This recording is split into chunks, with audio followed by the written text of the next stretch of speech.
Welcome back to Horror Movies. Today, I will be showing you an Australian post-apocalyptic fiction film from 2017 titled Cargo. Spoilers ahead. Watch out and take care. The movie begins with a couple, Andy and Kay, together with their 1-year-old daughter Rosie.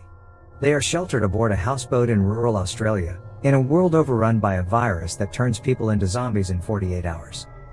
While moving for the night, Andy notices 2 toddlers playing on the riverbank.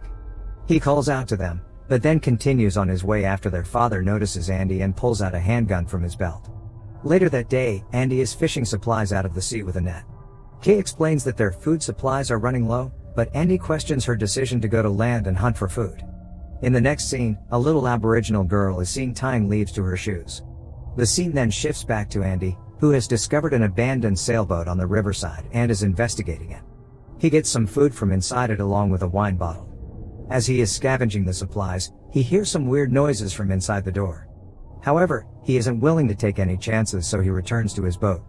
He hands the supplies to Kay, but she is doubtful about it. Andy then convinces his wife that there's nothing to worry about and she finally agrees. Later, Kay requests Andy to take rest and then decides to head to the sailboat alone. She is there to get additional supplies after convincing herself that the yacht is safe. Andy had earlier departed after hearing thuds coming from a wall door, but Kay is oblivious to this. Suddenly, she gets dragged and bitten by an unknown creature, most likely a zombie. Andy wakes up to the sound of Rosie sobbing and goes in search of Kay. He discovers some blood marks on the floor and proceeds to inspect. Kay is in the houseboat's bathroom, attempting to stop the bleeding from a bite on her knee. She then investigates a backpack that Andy had earlier collected from the river. It contains a bracelet that counts the length of time an infected has left, which Kay wears, as well as an injection that neutralizes the brain, allowing an infected to transition painlessly. Andy and Kay talk about their plans, which confirms Kay's vulnerability. The family chooses to leave the houseboat and seek medical help. On their way, they go by the burning wreckage of a corpse. In the next scene, the young Aboriginal girl named Thumi is seen sketching in a sketchbook. She leaves her shelter with a rabbit corpse, and dumps it into a pit. She then hears some gurgling sounds and covers her ears. Andy and Kay, on the other hand, have discovered a vehicle. Kay observes a yellow slime on the back seat while Andy fills the gas tank. As they drive away, they narrowly avoid a zombie advancing on them. One can be seen attempting to lift its head from the ground. They pull off to a lonely stretch of road where Andy consults a map and Kay changes Rosie's diaper. Suddenly, Kay drops to the floor and starts convulsing while vomiting blood. Andy quickly gets out of the car and calms her down. It seems that Kay has started to turn into a zombie. Elsewhere, Thumi is seen throwing a snake body into the pit once more, but there are no sounds heard. She descends to check and then rushes out. Kay returns to her senses in the car and checks her wound, which is leaking yellow slime. She gets out of the car in a panic and begins yelling at Andy, enraged that he has been attempting to keep her development hidden from her. She is concerned that she may infect their infant daughter. A worried Andy subdues her and persuades her to follow him. He then destroys the door handle to prevent Kay from attempting another escape. As they are traveling, Andy is distracted by a lone man on the road, and as a result, the car crashes into a tree, nearly killing Kay. Rosie is belted in her seat while Andy passes out from fright.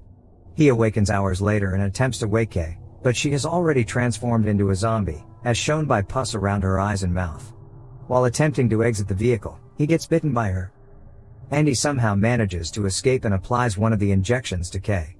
He takes her bracelet and puts it on himself, then sets out on foot with Rosie strapped to his back. She cries for a long time until he applies Kay's perfume to settle her down. While resting, he finds the guy who caused their accident, but recognizes him as a zombie and prepares to defend himself. Just then, Thumi arrives and tries distracting the zombie man, who is revealed to be her father. She cuts her hand with a rock and draws blood, which leads the zombie away. After reaching the place which Kay had mentioned before, Andy enters a school and meets Etta, a retired teacher. She assists him in cleaning his wounds and informs him that all of the Aboriginal people, including many of her old students, have departed the region. When Andy goes outdoors, he notices flames that the Aboriginals have ignited in the distance. A woman is also seen calling for Thumi. That night, in a hospital room, Andy has his first seizure. He starts vomiting blood and also faints. He awakens the next morning and goes outside to meet Etta, who tells him to seek a man named Willie, Thumi's father, to take care of Rosie. She explains the purpose of the fires, started by Aboriginal hunting parties that are cleansing the land by killing zombies they encounter. Etta then warns Andy to stay out of their range. On his journey, Andy stops at some ruins to give Rosie water. He passes several zombies with their heads in the ground, hastily leaving the area, but one rises and proceeds to follow him. He locates a vehicle and attempts to take it, but is stopped by a guy named Vic, who saves Andy from a zombie that had been tracking him. Vic is trapped beneath a tank, and he gives Andy the keys in exchange for a promise that he would rescue him first. Andy immediately agrees and he starts the car, which removes the weight that was trapping Vic. The duo then hurriedly gets into the car and speed away, leaving the zombies behind. In the next scene, Vic drives Andy to his refuge, which was once a gas plant outpost. When he meets Vic's wife Lorraine, she is quietly surprised to see other people who are still humans. Vic then tells Andy to leave Rosie with Lorraine so that the two men may go to work together. Vic believes that when the country returns to normal, people would desire money again, thus his work consists of shooting groups of zombies and collecting their possessions. Vic lures the zombies in by putting living, healthy people in cages as bait. Andy is irritated to see Thumi being held captive by Vic. Inside the shelter, Lorraine is caring for Rosie. The little child grows uneasy as the electricity goes off, and Lorraine tries to cheer her up but discovers slime on her belly. Elsewhere, Vic and Andy go to another cage. To attract zombies, he uses entrails, a radio, and blood, all of which make Andy question himself for a while. When the guys return to the shelter, Lorraine mentions cleaning up Rosie briefly.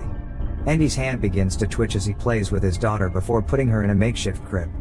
Lorraine approaches him, explaining that she is not Vic's wife and that Vic saved himself by letting her husband perish along with other gas plant workers. Suddenly, Vic arrives on the scene and knocks Andy unconscious with the butt of his rifle. Later, we find Andy tied in the same cage as Thumi. Andy then comes up with a plan and he attaches raw guts to a rope which attracts a horde of zombies. The zombies start pulling the rope and the door opens, giving the duo a chance to escape. The two then return safely to the shelter and retrieve Lorraine and Rosie. As they try to escape, Vic emerges and starts shooting at them.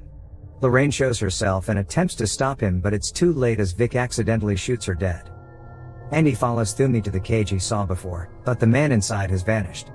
They manage to avoid Vic's pursuit and spend the night in a tiny gorge.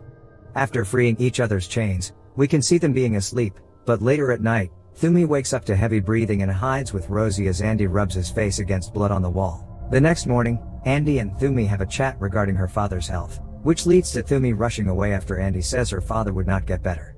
Just then, Thumi discovers her father straddling on the tree, dead. Andy arrives to console her, but he quickly departs when he is unable to soothe Thumi. Afterwards, he suffers another nervous breakdown and tries to bury his head in the ground. Thumi stands by the tree, heartbroken, but hears Rosie's cry and rushes to her aid. When Andy wakes up, he is surprised by Thumi, who has chosen to assist him in reaching the river. They proceed by motorboat to the campsite where Andy last saw the family with the children playing and inspect the RV they were staying in. Thumi stays in the RV as Andy and Rosie go look for the family.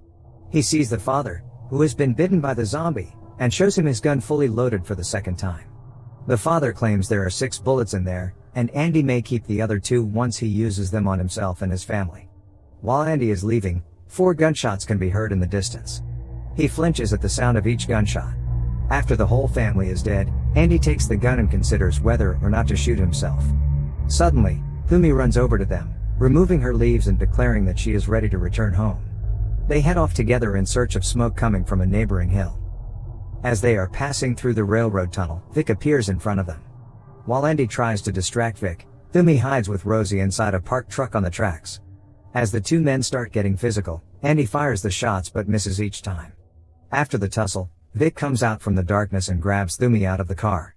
He then knocks her head on the rails. While Thumi lies in pain, Vic grabs hold of Rosie. A limping Andy gets up to check on Thumi, who is still alive. He then finds Vic cradling with Rosie. He sits near Vic and demands his daughter back. At first Vic refuses, but he ultimately returns the child while mourning Lorraine's untimely death. The trio then continues their journey. While on the way, Andy slowly starts turning into a zombie.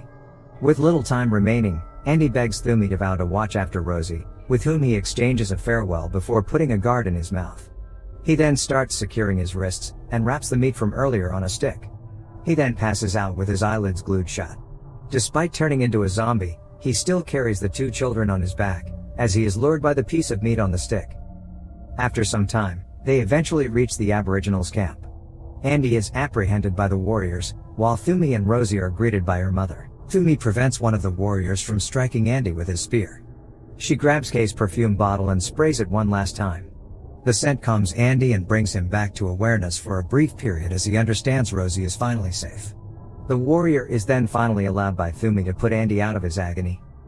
In the final scene, the Aboriginal people are seen heading to a shelter where they are warmly greeted by many of their tribe. Thumi and her mother are inspecting Rosie when they notice the words "thank you" painted in white paint on her tummy. Make sure to subscribe and turn on notifications so you can watch more videos like this. Thanks for watching.